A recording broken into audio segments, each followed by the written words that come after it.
Buckle up for another episode of Ghostfacers, a supernatural rewatch podcast. My name is Richard, and sitting shotgun as always is my brother in podcasting, Reed. Hey. Ricky.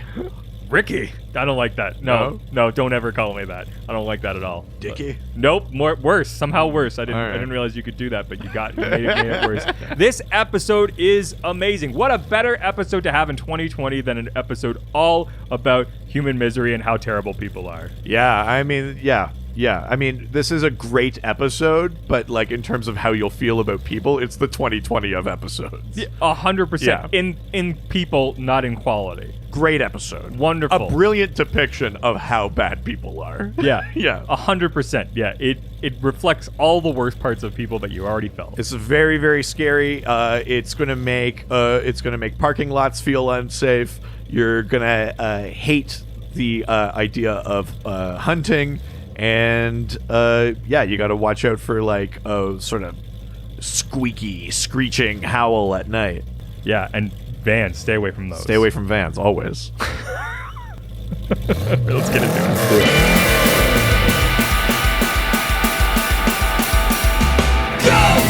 Ghostfacers! We visit ghosts, where others were not, we're ghosts! Ghostfacers! Stay in the kitchen when the kitchen gets hot!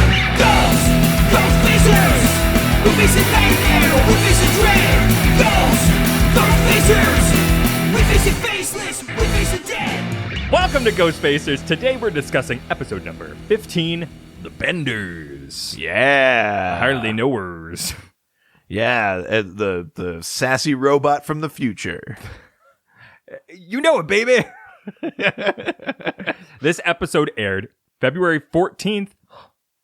How romantic. I mean, it's the least Valentine's-y episode. Yeah. Maybe of the series. I mean, that can't be true, but maybe. How many times did they land on February 14th? This might be the only one. That's true, actually. I don't have that fact, unfortunately, but it was in 2006. Wow. Yeah. Nice. Written by the one and only John Shaban.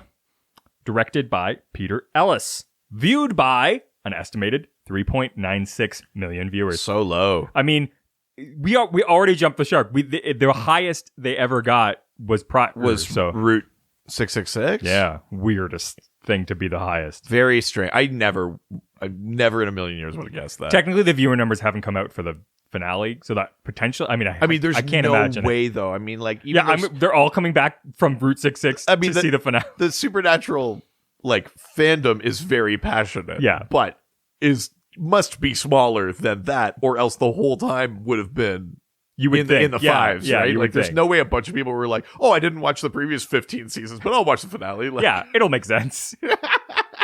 Yeah, why not?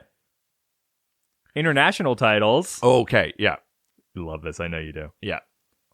The Finnish title, Woodlanders. Yeah, okay, I could see it. I mean, maybe that's a word that means something in Finland. Wasn't it... This is what we call our Hicks. Wasn't it like a Finnish guy who was like that insane World War II sniper that like just hid in the trees in this forest and killed so many Nazis they thought the forest was haunted? Whoa. He was just like a Finnish farmer that was like, not on my property. Wow. And he killed so many Nazis that they thought the forest was haunted. Holy. Yeah. I mean, that's go Finland. I'm pretty sure that was a Finnish guy. Wow. So maybe Woodlander maybe kind of has a cultural context. Do you think when he was killing them, he was just like, you're finished? Well, no, because he's like, no, I'm finished. I finish on you. No, no, that's not what I mean. Never mind. No, never. Sorry. Where's my sour cream fish?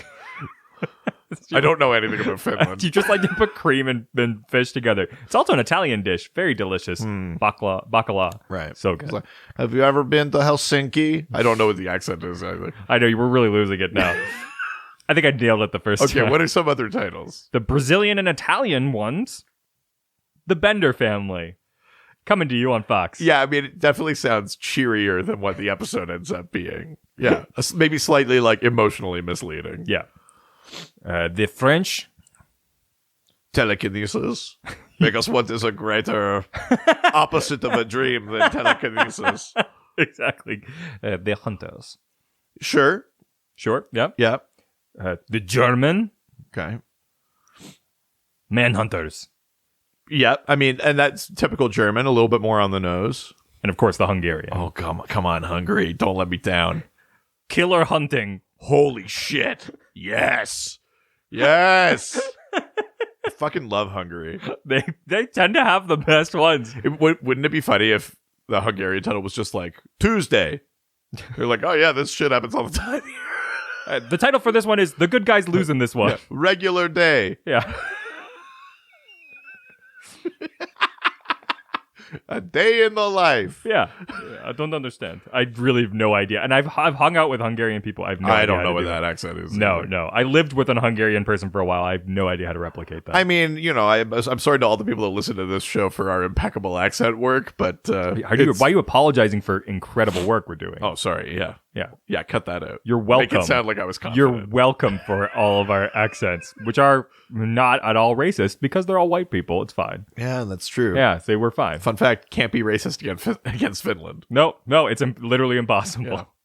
TV Guide describes this episode as Sam is abducted and finds himself the quarry of a demented human hunting family. The quarry. Yeah. Well, TV Guide. Ooh, la, la. Ooh. While Dean searches for him with a female police officer whose brother may have been a similar victim years ago. Yeah. Well, Yeah. quarry this. I don't know. Don't go back there. It's a quarry. Yeah, I'll excavate you. Oh, no. Featured music in this episode. Rocky Mountain Way by Joe Walsh. Of course. I mean, there are some Deliverance-y vibes to this episode. What do you mean? The next one is Sweet and Low Down by George Gershwin. I love it. That's great. I'm very, very excited for this episode. Yeah, this is a good one. I have fond memories of this episode and was excited to go back to it. What I'm very curious about is, before we get into the thoughts on today's episode, why don't we open up Dad's journal and see what the heck Reed actually found? Yeah, so let's see what the lore says about human hunting. Oh my God, really? Yeah. Whoa. Oh yeah, baby. The most dangerous game. By the way, I booked us a trip. Ooh, long pig. Delicious. Okay, so now colloquially referred to as the most dangerous game. Yes. That phrase is coined in a short story from 1924. Really? Yeah, by an Jeez. author named Richard Connell.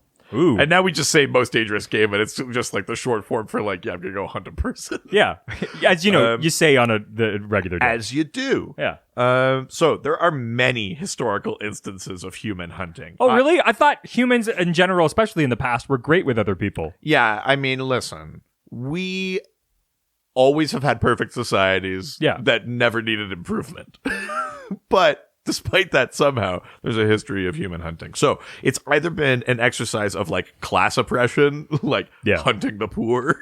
No, it's fine. As long as you designate them somehow not human, then it's fine. It's fine. Well, that's kind of it, right? Or it's been as a function of like survival or territorial preservation. Yeah. So, no, I call it war. It's fine. It's not human hunting at that point. Well, you're on the right track because it's often tied to times of social upheaval. So, couple of specific examples. In ancient Sparta, but this is Sparta. Yeah. I don't even care. I love that. I love that movie. I do too. I know it's I'm not sort good. of unapologetic about it. Yeah. Okay, so in ancient Sparta, military training for young Spartans included the hunting and killing of lower class peasants, which was also a practice done by, I guess in Sparta they had like secret police, and they would just like randomly hunt and kill some of the lower class to invoke Surprise, fear. you're arrested. To invoke fear and like quell rebellion, basically. Well, that's how you do it, right? That's how you quell rebellion, is by having an overly aggressive police state. I thought that's what you do. Well, I mean, listen, Sparta's not around anymore, so you can tell how well it works. I just told you this is Sparta. Oh, God. In 15th century France, supposedly King Louis XI hunted a criminal who was dressed in the skin of a stag on his property, like hunted him with dogs. Wow. He was like, get a criminal from the prison, put this deer skin on him, and I'm going to hunt him on my lawn. And, wow. Apparently that happened. And in the 30s in Spain, during the Civil War, wealthy landowners would hunt down landless peasants, partially in revenge for their fight for land reforms. So, like, as part of the Spanish Civil War, not only were people killing each other in the context of war, but they were also going out, like the wealthy were going out and hunting the poor as revenge for, like, wanting social change. Wow. Yeah. That's intense. In real life, I found a couple of insane things that I have to share. In real life? I mean, the rest was real life, but it's history. Yeah. So who really cares? So I guess what I just mean is like more recently. Oh, okay. Okay. There's a Washington Post article from October 2016 called Man with Hunting Humans Videos Charged with Killing Colleague Whose Bones Were Found in His Yard. Oh my God. Michael Horvath was long suspected of killing Holly Grimm. When bones finally found in his property searched, they found shackles, stun weapons, and numerous tapes and DVDs about hunting humans. Oh my God. So not tapes that he had made, like, of his hunt. Yeah. But he was just, like, into it. Pretty fucked up. Wow. Here's a crazy one, though. The guy's name is Mork Encino, which feels fake. It's like I'm both into hey nani. Yeah. But also Encino Man. Yeah. Hey nani. No wheezing the juice, nani. So no wheezing the nani. That's what I should have said. I'm sorry. Thank you. So Mork Encino believes himself to be an expert survivalist. Yeah. He launched a website called Hunt Me for Sport. And here's a direct quote. Wow. Here's a direct quote from the website. I seek hearty gents who fancy themselves sportsmen and bored of the usual game. I am a new breed of prey with thick pelt and smooth hide. Signed, Reed Vanier. I'm faster than a wild turkey, smart as any goddamn wild boar, and willing to make the ultimate sacrifice for the monetary health of my family. If I am trapped and killed, you stand to earn the respect of your fellow hunters, a prize human mount for your wall, and all income from any organ harvest. For this, I ask the reasonable sum of $10,000 per hunter per round. I will be armed only with my wits and the clothes on my back. Naked is $2,000 more per hunter per round. A round is a day's 24 hours hunt. I will not attempt self-defense. I will only seek to evade capture. In the event of my demise, all payment will default to my family. Okay, first of all, that's a super reasonable price. I think too low. Yeah. I mean, I could spend that right now. I don't even know you could get a $10,000 life insurance policy. No. I think they start at 25. Yeah. I mean, that's a buyer's market right there. Am I going to find that on Come to Crazy Mork's discount human hunting. We're practically giving it away. We're dying to get out of there. We accidentally ordered too much humans to hunt. And the savings are passing on to you. Go. And by that, I mean one human. Isn't that insane? That's $10,000 and you get 24 hours to try and hunt and kill, and he won't fight back. It's not like kill or be killed. He's only going to try and hide. Human hunting discounts only count for one human, as there is only one human. Not available in Quebec. Only available till 2021. Isn't that wild? That's the craziest thing. But again, for $10,000, this screams of that, like, class oppression thing too, where it's like, now we've conditioned to people to be so desperate for money that they're like, yeah, hunt me for like nothing, please. What's crazy is that this guy really can't even decide which side of the coin he wants to be on. This is when he heard kill or be killed, he thought it both referred to him, because he also wants to kill somebody, but then also is fine being killed himself. He wants to die for so little money, and he also is so confident about how good he looks. He's like, I've got a great pelt, a smooth skin. I'll be a prize human mount for your wall. You're definitely going to want to hang this up. Oh my God. Like, yeah, you may want to get some extra hanging tools, if you know what I mean. Yeah, your guests will have so many questions for you.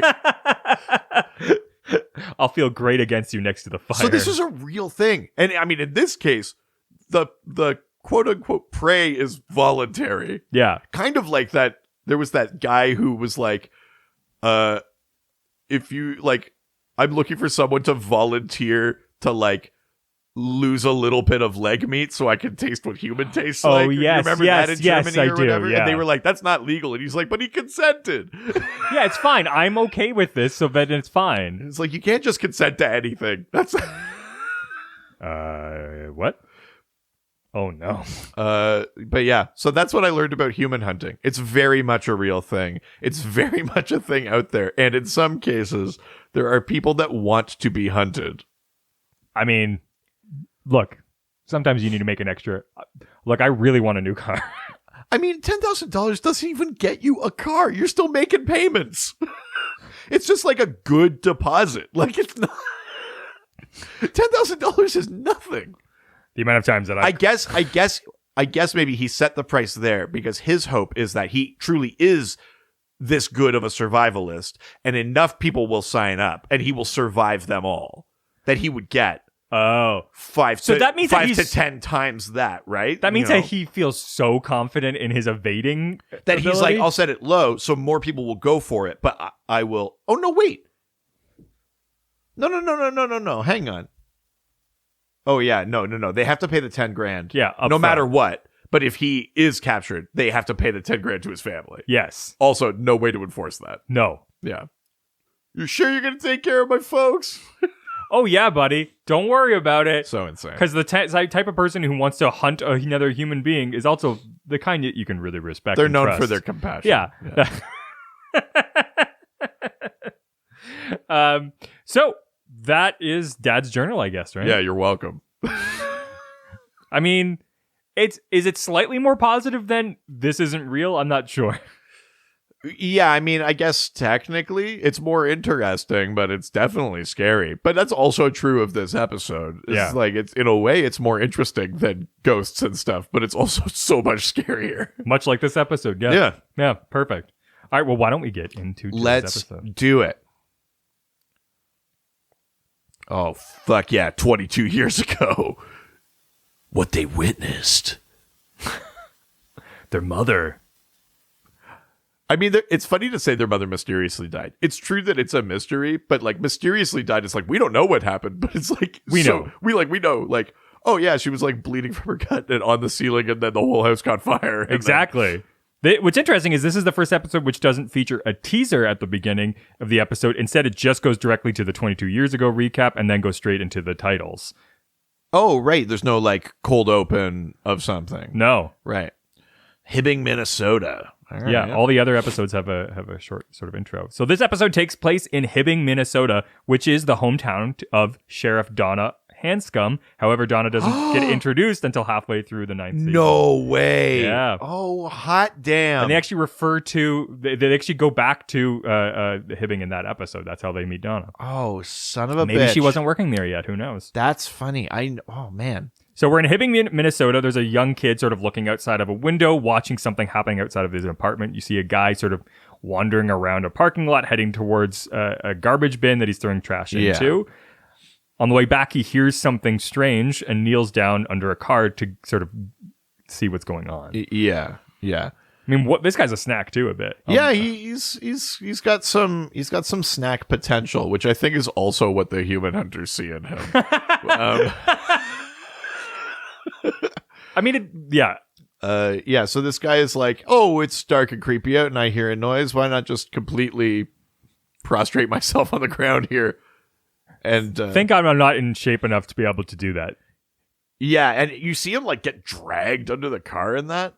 It's not a... I know we've kind of given away the goat and talked about that this is like humans hunting humans, but like the episode still sets up the like, what kind of monster did this? I know, which is like, interesting. They do a great job of hiding that. Yeah. So we're at the next day now at the boy's apartment. He'd clearly seen this insane thing that had happened. Sam and Dean are loving the cosplay now. They're finally on board. Yeah, disguised as state policemen. And they're interviewing this kid about what that he had seen. Sam's got some serious like 70s feathered hair vibes going on right now. It's interesting. Actually, the state trooper look is maybe their best look. And they don't do it much. No, or possibly ever again. And it's hot. That's a good look. Look at that feathered hair he's got. Love it. He's got some serious hockey hair going. But yeah, basically they don't really get much from them. The kids The mother's just like, every time somebody asks him about what he had seen, it just gets more ridiculous sounding. Yeah. It was nothing. And the kid's just like, I heard this It's weird... like, I watched someone get dragged under a car. Yeah, what he does say is that he's like, at the end of it, I did hear this weird monster sound of this like whining and squealing. Right. I don't know what that is. And Right, so right, for the right. boys, it sounds like this could be a monster or someone's having a great time in the apartment next door. Oh. Dean's like, well, we should check that out Yeah, first. you know what? I actually think it might be in the next door apartment. We should just go. I'll go over there alone. You just stay here, Sam. I'm going to figure out what that is. Yeah, this is still far into the... What? Subtitles. Oh, yeah. I was trying to be sneaky. I do like that it's that you wrote the betters. Well, that was because I accidentally hit delete instead of home. I was messing up a bunch. Really panicking there for a second. So now they are at a bar just shortly after the apartment. The brothers head to the bar to regroup and discuss that their dad marked this area as having a phantom abductor. Yeah, and Sam's saying, like, there's a lot of, like, local legend about it. That, like, this, someone kind of shows up at night. Someone, some sort of dark They mostly come out something at is night. Mostly. Kidnapping people. And then Dean says, don't most, like, phantom attackers, like, get people in bed?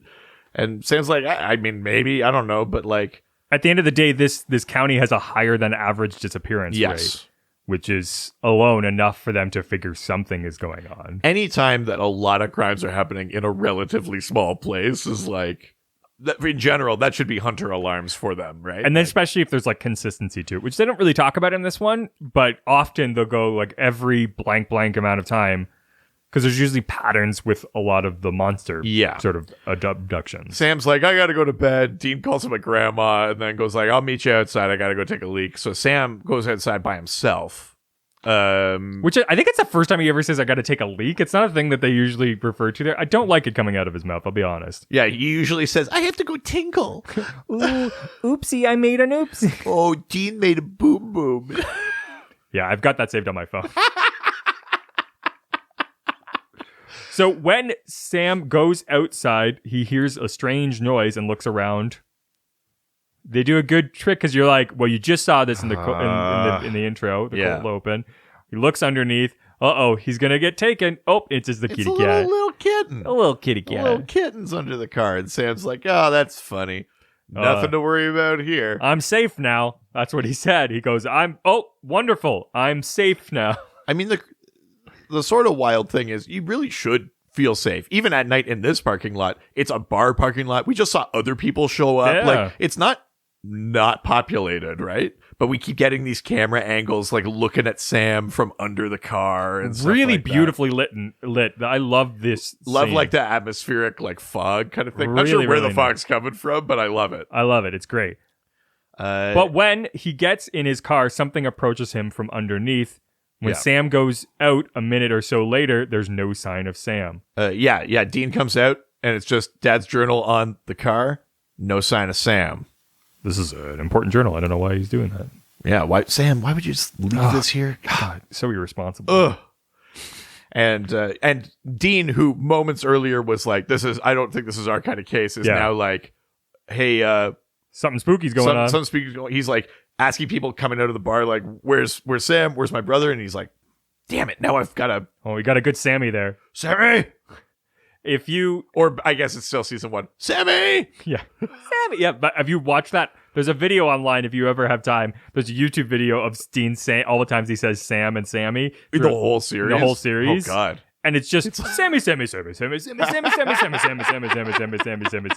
But what's very funny is that it goes through all the seasons, so it's like Sammy. That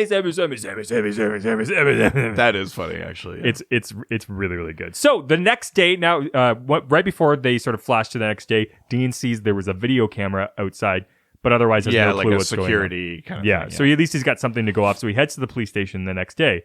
This police station in the episode is the same police station used in season 1, episode 3, Dead in the Water. Interesting fact. Oh, okay. Yeah, different town, but same police station. The station has also been used in other episodes as well. Meeting with the deputy the next day, Dean passes himself as an officer from a different precinct and tries to get a lead. Yeah, I think he's still playing the state trooper card. I think so. And the sheriff's like, didn't know this was like a state investigation. He's like, actually, I'm looking for my cousin. And he says cousin because, remember, Dean is dead. So what's funny is... Dean is legally dead because that was from Skin, right? Yeah, but you could see there, the description, physical description says that he's 6'4", same height as Sam, but Jensen Ackles is only 6'1". Yeah. And so this... the sheriff like pulls up Sam Winchester's name, sees the file on Dean as well. It says Dean is dead. Yeah, because that was the thing from Skin, right? Yeah, and that he was wanted for murder. Yeah. And Dean's very much like, yeah, he's a black sheep of the family. I'm just a cousin. Yeah. It's me, other Winchester. Spleened Winchester. Spleened. I love the idea that he can't come up with a fake name. I mean, it's Dean. Would you be surprised? He's looking around the room. He's like, Curtains Winchester. Sheriff's badge Winchester. Yeah, so she sees that Sam hasn't come up on any missing persons thing or anything yet. Sam hasn't been home in a while, and yeah, he went out to the parking lot and he hasn't been back in a few days. So, but Dean basically goes like, I'm a sheriff. I'm also an officer. Can you take me along with you and we can go find my brother? Yeah. And the sheriff's like, no, that's not the way this works. And he starts learning. Does he start learning here about some of the other missing persons? Does she say like, I don't know. No, I can't. I don't think so. I mean, they knew a bit about it before in their previous research. So we go now to a dark cage and Sam wakes up. Yeah. He's suddenly in this sort of like rebar makeshift cage. Yeah, it kind of looks like it looks like something you'd like illegally transport a gorilla in or something. Speaking from personal experience, as the gorilla. The feds are onto us. Get him back to SeaWorld. It's a great episode. So yeah, Sam is in this cage. He looks over. He sees there's another guy in there, potentially maybe the person that was missing. That's right. Yeah, it's pretty creepy. You don't really see anything else. You don't even hear whatever got him, anything like that. No, we flash to outside the police station while the local deputy gives Dean an image of a trailer pulling out of the parking lot just after Sam left the bar. Yeah. So they pull up this image, and the sheriff says, "Look at the back of this vehicle. Now look at the plates. Look at the plates, and they've got a license plate number. So clear.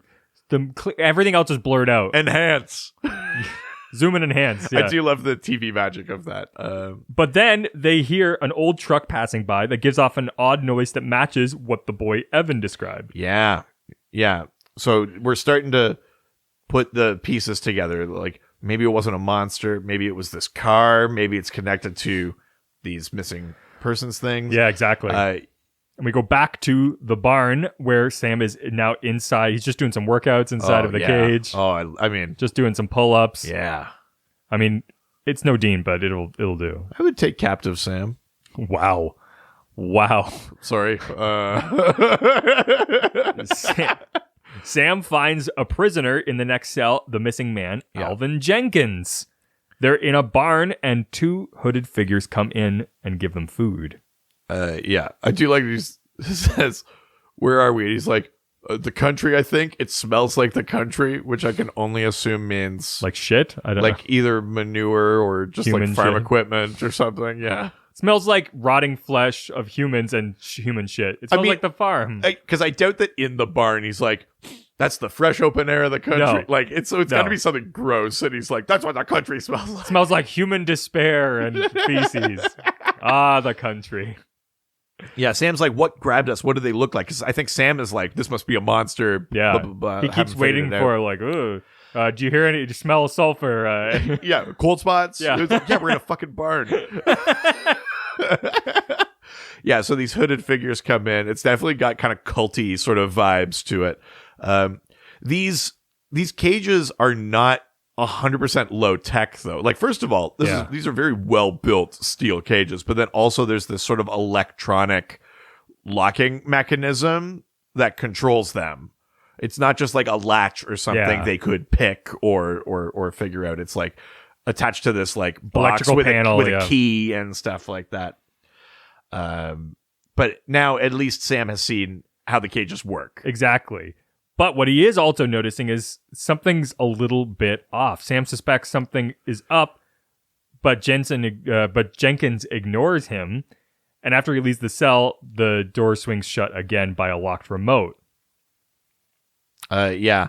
And Sam here in this scene he says like, "Oh, I'll be damned," and he's like, "They're people," and the guy's like, "Yeah, of course they're fucking people." Yeah, what did you think? And Sam's like, "Normally," his next line should be like, "Normally it's something a lot weirder." Yeah, well, exactly. It's pretty interesting. So yeah, Sam is trying to grab like the power cable. He's trying to like disable the power to hopefully unlock the cages. He's trying to pull it like through the bars, basically. Exactly. So we're now in the police car with Dean and the sheriff. The deputy quickly sees through Dean's impersonation as they track down the truck.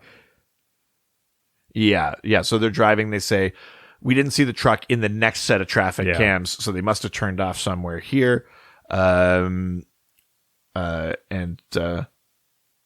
The sheriff's looking suspicious and sees something on her computer, and suddenly looks at Dean and looks at the computer and realizes something is up.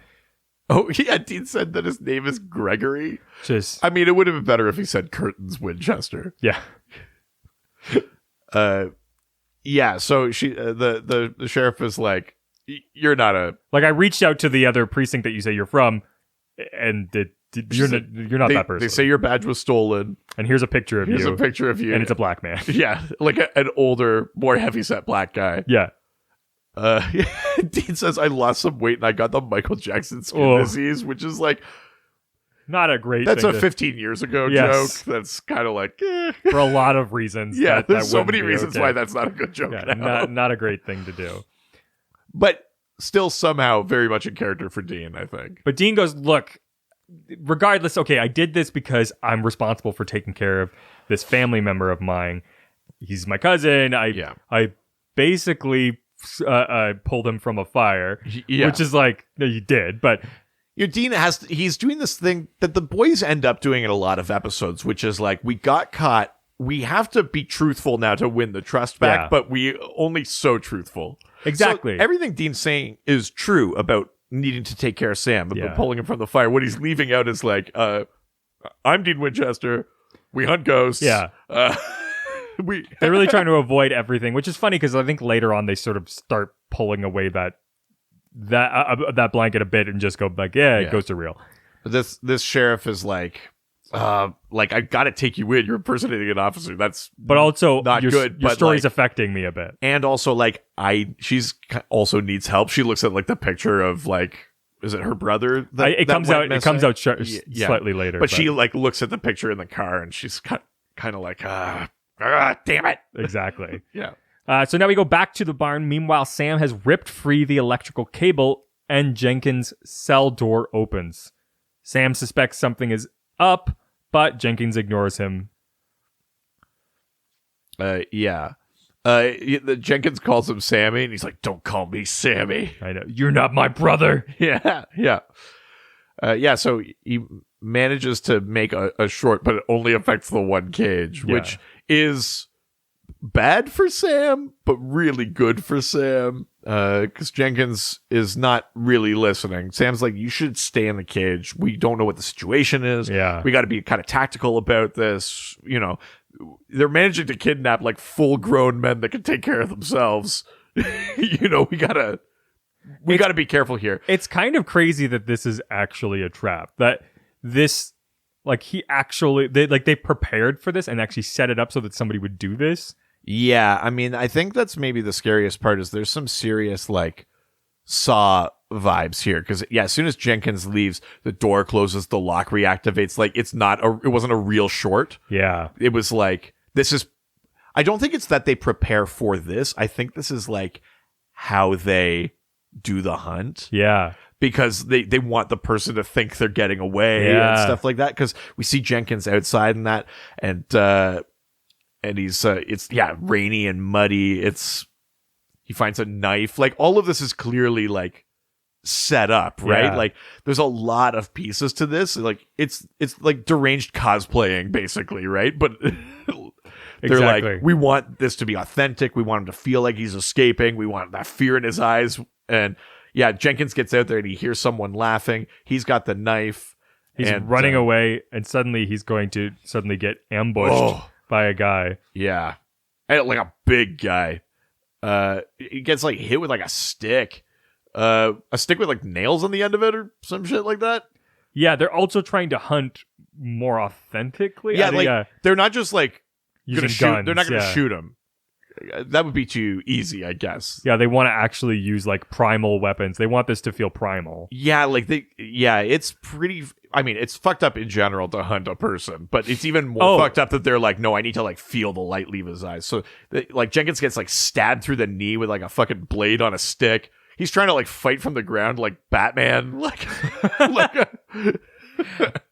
Yeah, and because another man takes they him could have down, finished him off here, too. They're just, like, they're laughing. They're, like, watching him try to run away. That's part of the scariest part of this is, like, they're not just looking to kill him, but he hits a tripwire. falls over a tripwire. They feel like they finally fully captured him, so they just kill him. Ugh. It's scary. It's like, very scary.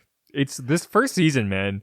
I mean, we talked a little bit about it in the Faith episode, but the thing that makes this episode so scary is that, like, people are the real monsters, Yeah. right? A monster you can predict. Well, exactly. And I think that even as a line comes up in this episode is like, we know how to deal with this thing. We don't know how to deal with just, like, people that are deranged. They're kind of more unpredictable. Well, exactly, because monsters tend to have been forced to sort of, like, animals are sort of forced into patterns. Yeah. Humans, you never know what they're going to do. So now we're at the next day, and Dean is with the deputy, and they're basically... Dean's just like, look, I'm grateful that you're helping me, but, like, why are you helping me? And she finally does talk about her brother Riley, that he went missing, that she can't figure disappeared it out. basically in the exact same way. And so, you know, that's sort of the thing that's overriding her, like, good cop thing is like, I could use a hand. We're both in the same thing. I haven't been able to crack this. You seem to have the same amount of, like, investment yeah. into this, right? So they track down the truck. Finally, they pull up and they find where it, like, turned off. Mm-hmm.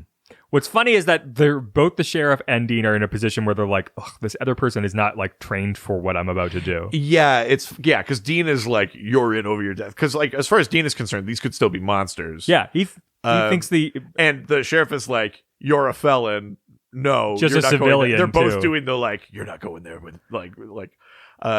the sheriff tricks Dean, handcuffs him, cuffs him to the cop car, and I like that actress too. I think she does a really great job. I do too. Yeah. So as Dean is left, I gotta start carrying paper clips. So it's funny. So yeah, funny. Dean says, I gotta start carrying paper clips, which is a reference to the scene in the Supernatural pilot where Dean uses a paper clip from his dad's journal to get free of handcuffs. Oh, that right when he's, like, in police custody. Yeah, exactly. Yeah. Right. So it's a thing that we've seen now, and now he's calling back to, which is really the sheriff pulls up. She sees that, like, trailer, the truck with, like, the camper kind of thing in the bed. She sees that. This house looks deeply fucked. So what's funny is this looks like a haunted pioneer village. This whole farm. It's funny that you say that because this set is used as the Bender household, but it's also used as... Is this the house from the end of season 2? No, this is used as the home of Bobby Singer later in the show's run. I thought this property was maybe from the end of season 2. Yeah, no. But, yeah. Very funny. funny. So the cop knocks on the door, and this very sort of disheveled young girl answers. Missy. And you're kind of getting the, like, she's never been to town, never gone to school. Yeah. What the fuck is this family kind of vibe? She's acting super weird, like grabbing the girl. She's dirty. She's, like, looking at the shiny badge and stuff like that. And the sheriff is like, oh my God, like, this is messed up. Is your mom home? The kid's like, she's dead. It's like, oh, geez, okay. Is your dad there? And she's like, no. She's just shaking her head, though. She's not saying that out loud. Yeah. There's a lot of very, like, creepy things. She won't let the sheriff come in. This whole property creeps the hell out of me. Oh, yeah. Because it's clearly not like an active farm. Like they're not like tilling the field. It's just like a bunch Mud of farm. outbuildings and stuff. Missy basically is just distracting. She looks sort of to the side of the sheriff and goes, "That's gonna hurt." And she's like, "What?" And then the sheriff gets hit in the head with a shovel by like the dad, basically, who's this terrifying old hick kind of guy. Yeah. And then he says, like, "Missy, go get your brothers." So we flash over to Dean still locked to the car, and he starts grabbing for the antenna because he's going to hopefully lockpick himself. But then he can hear the brothers are now coming for the sheriff's car because he's obviously the dad's like, well, the sheriff's here. Yeah, she didn't walk here. Yeah, there's got to be a car. So they send the boys to go, which is funny because I think they send the boys to go drive to the end of the thing, which is like, it's not that far. Well, I guess we don't know that. It could be a decent ways, or they could be going to use the truck to tow the other thing, or to follow so maybe. that when they dump the car, they can both get back. But Potentially. God, this family doesn't have laundry service at all. No, I mean, I maybe at the point at which you're like hunting humans for sport, you don't really care if your clothes get a little dirty. Really? Oh. I mean, I don't know. I just figured, like, just for the job you want. Dean is frantically trying to pick his handcuffs while these guys... They do a great job of showing the tension here, where you really are like, oh no. It's a real, like, ticking clock situation here. They do a great job of making it real scary. Yep. By the time the guys come out, you see that Dean is gone, but you don't know where he is. What's interesting is that he also picked the lock on the handcuffs so that the handcuffs aren't attached anymore. Yes. Yeah, he picked both sides of it. So there's no, like, evidence. The brothers are talking about, like, Dad is pissed. The cops have never followed us before. Yeah. Like, you can tell the dad's probably being like, you're getting sloppy. Like, exactly. There's only one way we can do this. Exactly. So now we're back in the barn. Kathleen wakes up in a cell with Sam. Yeah, and she says, "You're Sam Winchester, aren't you?" He says, "Your cousin's looking for you." He's like, "What?" Thank God. Where is he? And she's like, "Oh, I handcuffed him to my car." Yeah, he's... You know what? Actually, forget I said that. He's probably dead. Yeah. Yeah, never mind. He'll be joining us shortly, I'm sure. But what's that? Somebody sneaks into the barn, and it's Dean. Look at that. Look how cool he looks. Look how hot he looks. Oh, my God, yeah. Oh, yeah. Come on, feel the noise. Be like totally inappropriate music for right now. Girls, rock your boat. She's my cherry pie. He's like kicking at the gate and stuff. But Dean sneaks in. He can sneak into my barn anytime. He assures them that he assures them that he's going to go look for the key and get them free. Yeah, he says these locks look like they're going to be a bitch. Sam tells him about the automatic control. And Sam says, "Dude, they're just people." And Dean's like, "They jumped you?" He must be getting rusty. Yeah. Dean is so shitty about it, but I mean, it does kind of lessen the tension a little bit. I mean, you know that they're still out there, you know that there's still they danger, come in but at any moment. It's a nice little moment where it's like Dean can still crack a joke. It's like, thank you. Okay. Let's take a breath. He also assures us too. We feel better now. Yes. Oh, I always feel better when Dean's around. Oh yeah. He said there's a dozen junked cars out back. So they've been doing this for a long time. They've at least done this a dozen times. You know what it reminds me of is... the sheriff says, "Is there like a black Mustang?" And Dean's like, "Yeah." Yeah. And like, we don't see her brother in here, so... Yikes. Yeah. Which reminds me of the end of... What's that? The Tarantino vampire movie? Oh, the one that he's in, From Dusk Till Dawn? Well, he directed it too. No, he didn't. Yeah, That's he not a Tarantino movie. I'm almost he's just sure in it. But at the end of it, they swipe over and you see all of the cars from the years. Oh. Yeah. Oh, fuck this house. I mean, actually, it's got a very nice big... It was written by Tarantino and directed by Rodriguez. Yeah. Yeah. Rodriguez. There you go. Rodriguez. Yeah. This house actually has a very nice wraparound sort of veranda. Which is like kind of a thing that I want in a house eventually. That's like, I have very few like house bucket list things, but one of them is like a nice covered wraparound veranda. They've got a really nice one in Porter Creek. I've seen a few. Yeah.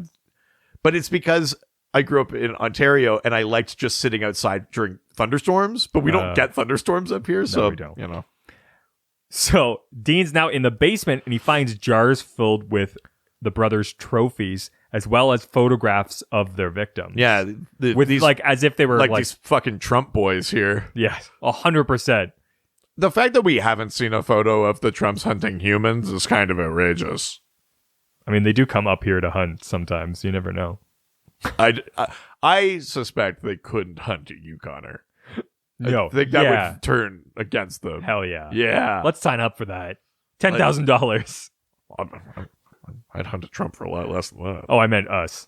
Oh, get hunted? Yeah. No, I don't want to get hunted. Yeah, they couldn't catch us, though. So you just said. No, yeah. I guess I am a Yukoner. Yeah. Oh, yeah. Just such low opinion of yourself, not even from the place you're in. No. So he goes upstairs This house now. is fucking disgusting. I mean, I guess we shouldn't expect better, but it's like, there's like, I don't even know how it's like livable. You know what I mean? Like, it's not just like messy, but we live here. It looks abandoned. And this whole house looks like no one goes I think it's there. the same set for Bobby's too, which is funny. That's wild. Isn't that funny? So he goes upstairs and finds a man cutting something. Looks like there's meat. just the bones hanging like a fucking mobile. Like a wind chime or something. Yeah. And there's it's like a pelvis. Like it's there's jaw. There's weird music playing on the old Victrola.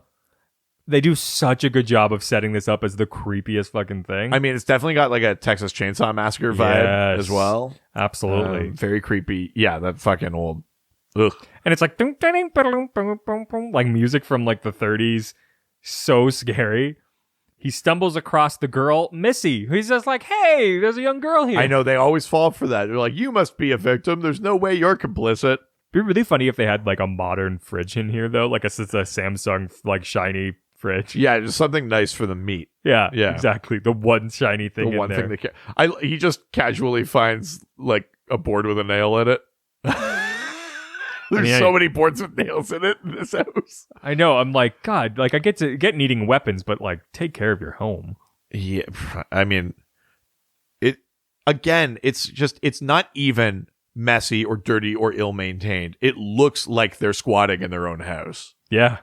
There's a fucking like deli slicer, like a dirty deli slicer on the table. This episode is so fucking creepy. Just like the lampshades looks like it's covered in something. I mean, it looks like it's made of skin. I think that's the idea, right? Is that the lampshade is made of skin? Oh, because that's what it looks like. It looks like the skin of a drum or something like that. Like, Jesus, that's awful. The fact that there's like jawbones and pelvis bones. There's a skin lampshade. The whole thing is deeply depraved. So it's crazy, yeah. It's funny, the episode's not really about cannibalism, it's just about the hunting. But they sort of wink at it, and I wonder if there's a reason why they don't actually go outright and say it. Yeah. Missy stabs Dean, and then starts calling for the brothers, and she pins him his jacket to the door so he can't get out. These brothers like throw Dean around because they're big guys. Oh yeah, they're farm boys. Yeah. Not great. She then calls her dad, who also shows up. They're farm boys, and they've been absorbing the skills and powers of the people they've taken down. Yeah, the human essence they've been consuming. yeah. Dean gets uncaught from the knife, and the two fight it out until another family member clubs him over the head. Dad's favorite move is the club. Oh, yeah. Yeah, because Dean's talking smack. He's like, I'm going to kick your ass first, and then yours. The dad just knocks him out. Yeah. This dad is pissed, by the way. He's like, you keep fucking this up. How many people are going to keep finding us? Exactly. So they wake up. Dean and Pa Bender boasts about how his favorite hunt is human. And they've been doing it for generations. Yeah. This is just like, because you partly is like, oh, the mom died. Maybe it's something that they resorted to. Like, how did they get here? And you realize, oh no, this is a family thing. Oh, the mom just like maybe passed away. Like maybe the mom was involved with it. Like, yeah. The mom just had like kidney cancer or something. Yeah. Super. Just I love that they referenced it, but yeah, just like my father, his before him, which means this is at least 4 generations of hunting. That's super messed up. Unbelievable. But the best hunt is human. So messed up. It's It's the worst part of, I think, Holding their life in your hands. Oh God. They want to know if Dean's disappearance will bring more cops, and if Dean's choice of selecting, and give Dean the choice of selecting either Kathleen or Sam. Right. He's like, we'll give them a weapon, we give them a fighting chance, which we saw. It just reinforces all those things that we saw. It's like everything is a setup. Yeah. Right. This is like they gave us $10,000. Yeah. Make sure your family's taken care of for up to the value of $10,000. Yeah, if you decide so. You're feeling generous after killing someone. It's not great. Dean, of course, throws out a very funny joke here where he's basically just like, the dad's getting cocky and is like face to face with Dean and like talking about like, oh, we got your partner, like you must be a cop too. And Dean's like, if I tell you, you promise not to make me into an ashtray. I mean, I don't know why that offends them. I think that's their decor. Yeah. I know. I also like that at one point he says, eat me. And then he's like, oh, wait, you actually might do that? Yeah. So they keep playing around with the idea. He says, no, it's not nice to marry your sister. Like they're definitely playing into this whole like. Yeah, he grabs a fucking like hot iron from the stove, from like the wood stove. Yeah, this is not a great situation. This is also one of those ones where Dean maybe shouldn't make more jokes. Yeah. He's like, the dad. I love the hubris of this dad. He's like, you brought this down on my family. It has nothing to do with the fact that we're kidnapping and hunting. Yeah, people. why did you do this to us? Why would you do this? Yeah, we were just minding our own business, stealing people and killing them. Yeah, it looks like we're going to have a hunt tonight after all, boys. You get to pick the animal. Ugh. The boy or the cop. And he's like, oh. I mean, if I were Dean, yeah, I'd pick Sam. Yeah. It's like the two of us can figure this out. Yeah. And we don't have to endanger the cop. Exactly. I mean, the cop could also figure this out, but, oh God, that's a good shot. The sort of like white hot. Yeah, I don't know how like, they even got that. I mean, it's probably just something glowing, right?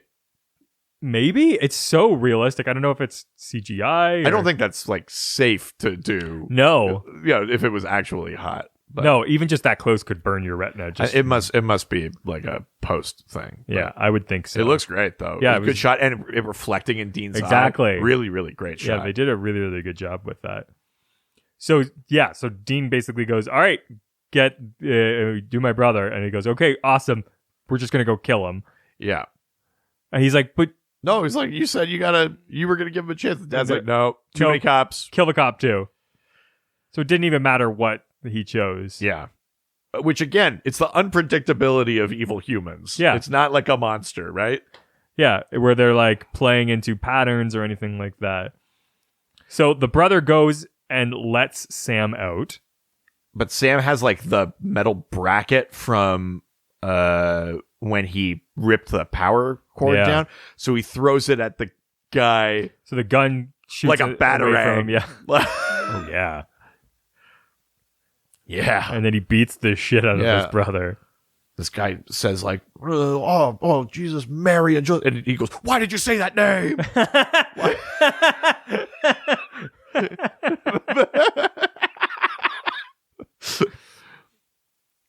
Yeah. So good. Yeah, so Sam pretty easily overpowers this guy, which shows how much they just need to like kind of sucker and get the drop on people when they're kidnapping them. Like, yeah, Sam is a skilled fighter. Even Dean points that, oh, Jesus, Missy holding that knife is like right up to his way face. too erratic. Yeah, you just don't know what's going to happen. No, so Pa and his other son, Jared, now go out to investigate and find Lee unconscious, and the power's been cut off. Yeah. They search the barn for Sam, and Kathleen jumps Jared, but he gets the best of her and throws her down and prepares to shoot her. Yeah.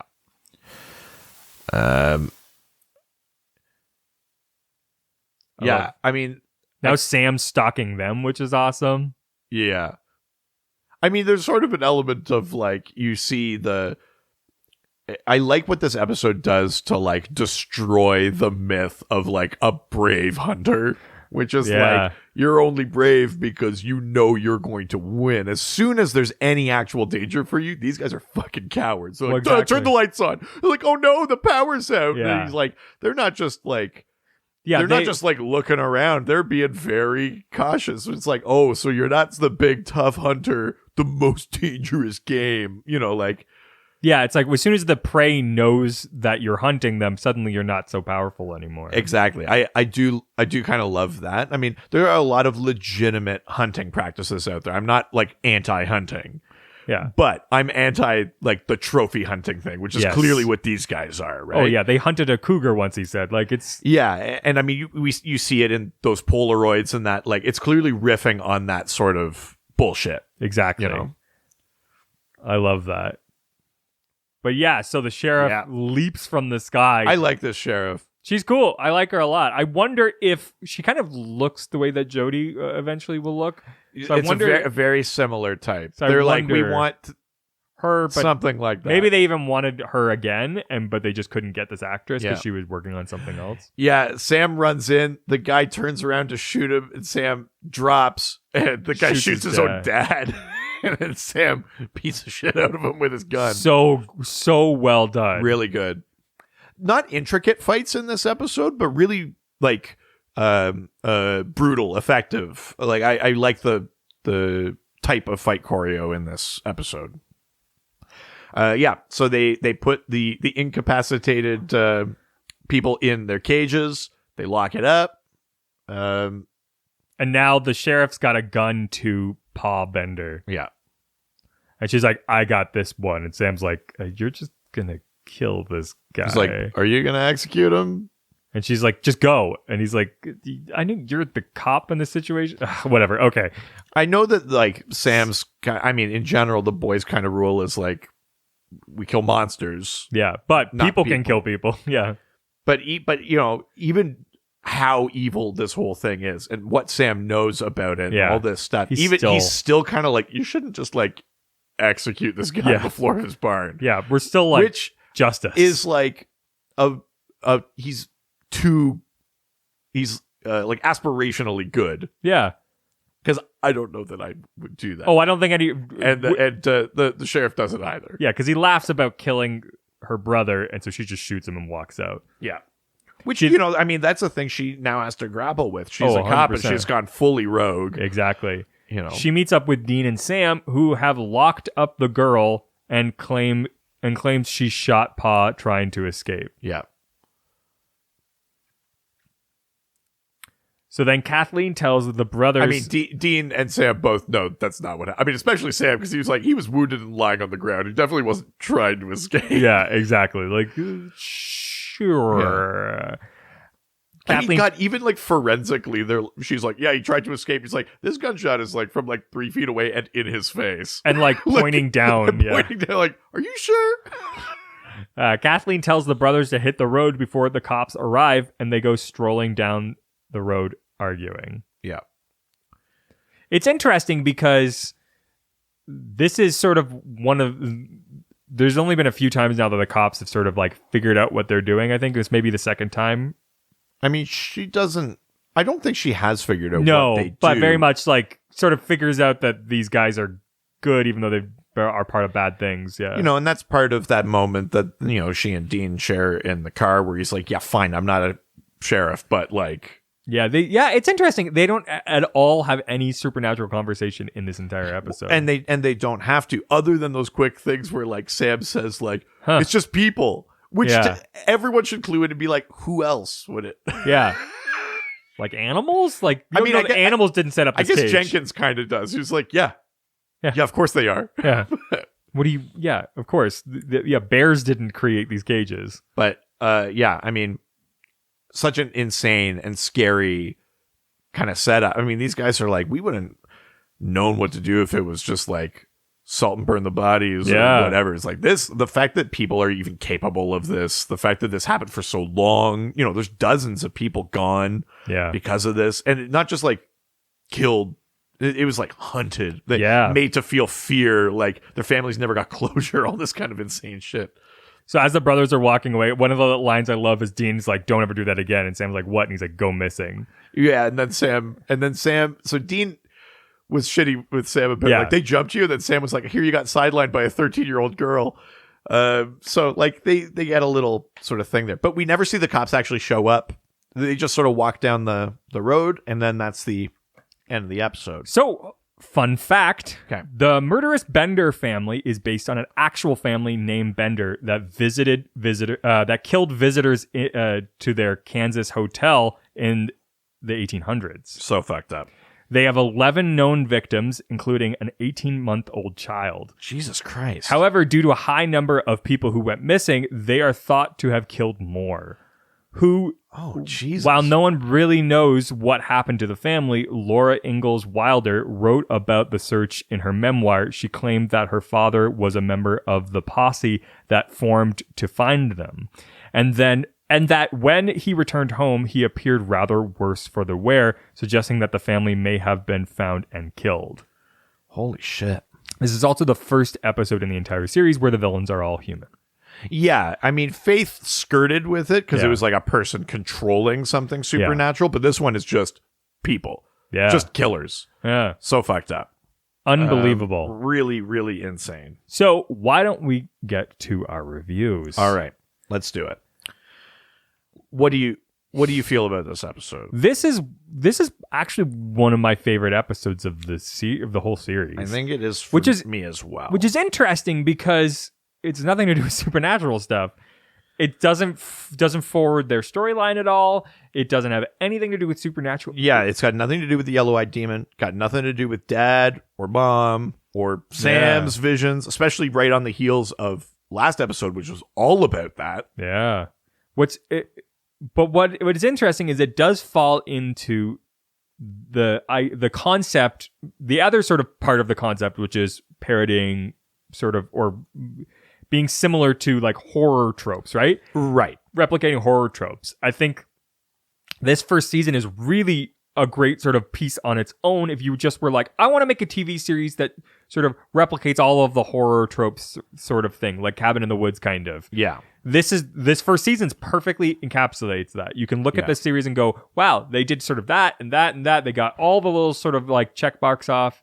It's great for just like a horror parody show, which is something that the show, as you get farther and farther and farther and farther away, especially past sort of season 5, you really sort of get a lot less of the horror tropes and more of the show becomes kind of its own thing. Yeah, it becomes more of an adventure featuring some monsters horror elements. And stuff. But it's sort of a thing that like plays in and out of they sort of balance. This first part is more about the monster of the week, and then sort of past season 6 is when it sort of goes the other direction. And it's more about the overarching story with occasional jumps in of the sort of monster of the week kind of thing. Yeah, that's true. It's an interesting sort of switch. But I constantly look forward to this episode. I think it's really well shot. I think sometimes this first season loves to use some of those digital effects and like the like filming process. Like I don't know if it's sort of because they're filming on film and not digital in these first seasons, but you can definitely tell that like it gets a little too gritty sometimes, especially when they're trying to do a gritty thing. It's like gritty on top of gritty. It's a bit heavy handed in my opinion, but otherwise a lot of really beautifully shot things. That bar scene's really, really nice. Yeah. The prop work in this is incredible. Yeah, I mean, again, that shot with the poker, like the white hot poker and reflecting in Dean's eye is a really good little moment, really scary. Set dressing is unbelievable. Yeah, I mean, outrageous just art direction. That house is the creepiest shit ever. Oh, 100%. It's terrifying. I mean, outside and inside. Inside is creepy in all of the weird, like, human bone and skin accoutrement and stuff like that. The outside is just like, it's both clearly a house, also kind of derelict, but also like it feels like there are hiding places and you know, like that you can't. It feels like unassailable, like a place you'd have to like lay siege to, right? Yeah, you know what I mean. Like it's terrifying. So from like a scary aspect, they nailed it. This is one of the scariest episodes in the entire series. Right.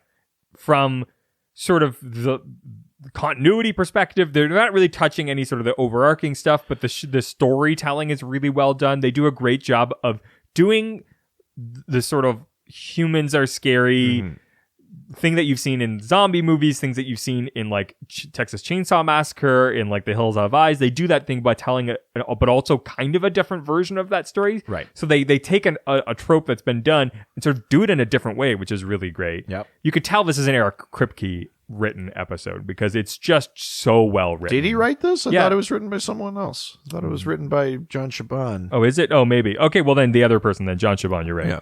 Yeah, this is a Shaban one. The next one's a Kripke one. That's why. Oh, okay. You can tell that it's very, very well written.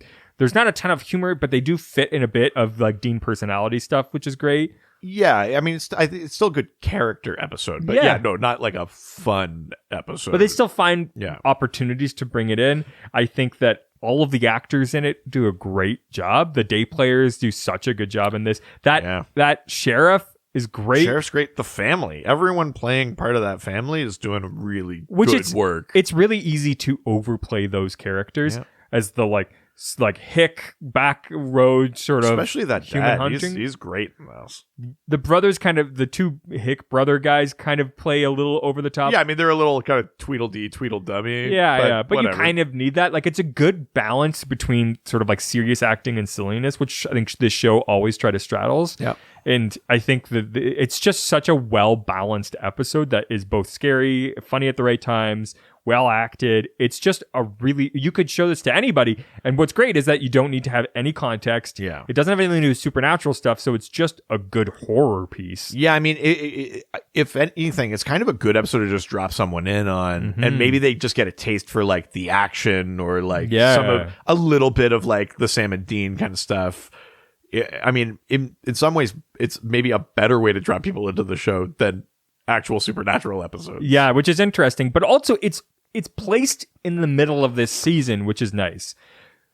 I do like the fact that it is building on the thing from last week, which was, there's connections to Sam and his powers, and I can't remember the kid's name, but his powers. But ultimately, that was about that kid losing his way, being pushed too far, being desperate, and fighting back, and then ultimately killing himself. And then this episode is like, yep, people are the architects of misery as well. Like, it's not only when power is involved, it's also when it's not. Yeah. So we've seen kind of three different elements. We've seen like the one from Faith, where it's like someone, a person who would be willing to do bad things gets the ability to harness a supernatural power. And then we see a person who maybe wouldn't have done bad things, but has bad things done to them so much that when they are offered a supernatural power, they immediately use it for evil. Yeah. And then we get this, which is like, some people are evil and they will find a way to do it regardless of whether or not they have supernatural abilities. Well, exactly, right? There's sort of like, we're kind of building this case for humans are the problem, then they need to be wiped out. Well, I mean, kind of that, like, that, yeah, I mean, Sam and Dean are out there hunting monsters, but like, them just killing monsters doesn't necessarily make the world better or safer. That they're doing this job that needs doing and is important, but like so many other jobs, it's like kind of this like Sisyphean sort of like task where like it'll never be done. No, you're kind of setting up that like, what is this life, right? Like, what are they after? Exactly. Like, how could you possibly win?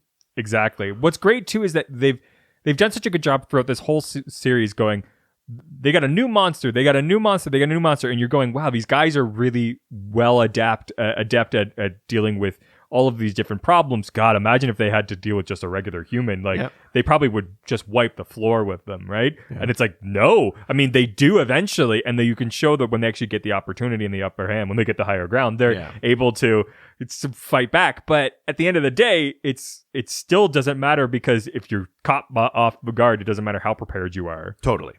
So all of that being said, yes. How many human skin lampshades? That's what I was going to choose, actually. We're actually going to do the same one today. Are you giving this? I think out of human skin lamps, I'm going to give it 5.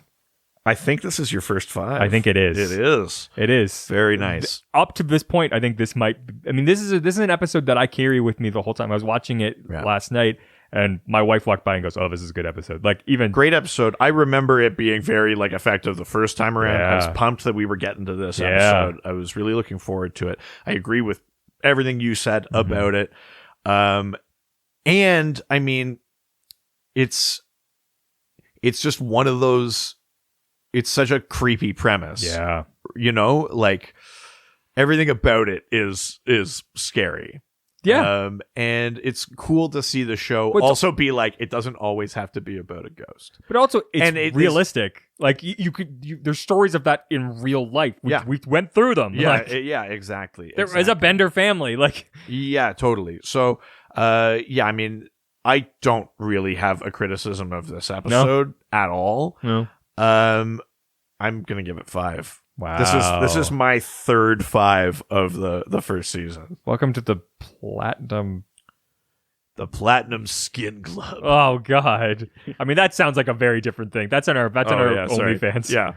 Yeah. So my 3 5s have been Wendigo, Nightmare last week, and the Benders this week. This is I know we're containing our it's relative by season. This is 5 for this season. Yeah. But I think I would make the argument even right now that I would give the Benders a 5 for all seasons. Wow. I think this is like an all-time one of the best episodes of Supernatural. Well, if you stay with the show for 7 years, we'll eventually do our top 10 of the series. Of the series for sure. I think that this is the Polished Impala Club. We both give it a 5. Yeah. It's the Polished Impala. Yeah. I like that. Yeah. That's nice. what this gets into. This is hallowed ground. Yeah. Yeah. I was going to call it something else, but it would have been a spoiler. So I just I know that's why I'm like this. Yeah. Let's keep it with the Impala. I think that's the safe place to be. Amazing. Well, that's it for this week. If you have maybe a note about a future episode, maybe you just want to tell us how great of a job we're doing. Oh, we're doing such a great job. We're so good at this. You should tell us online. I would love to hear what you think about the show, about Supernatural.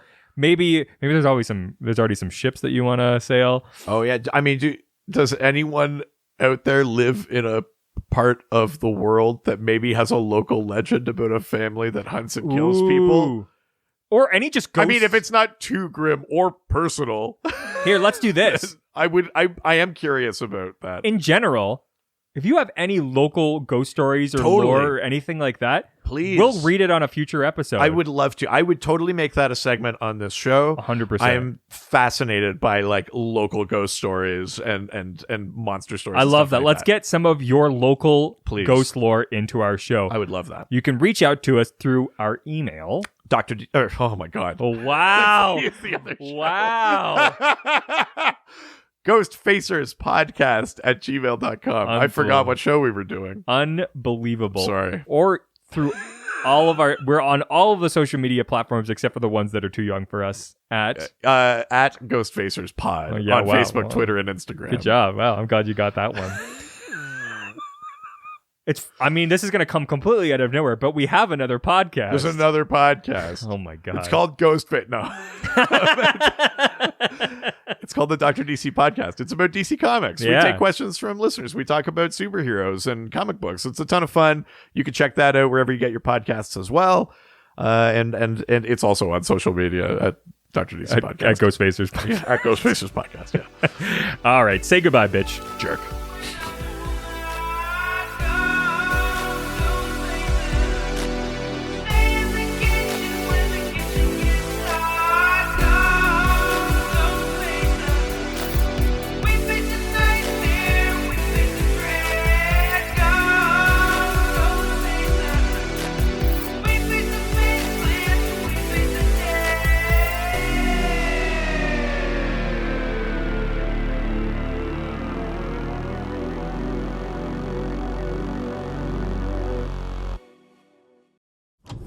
This was a Brain Freeze podcast.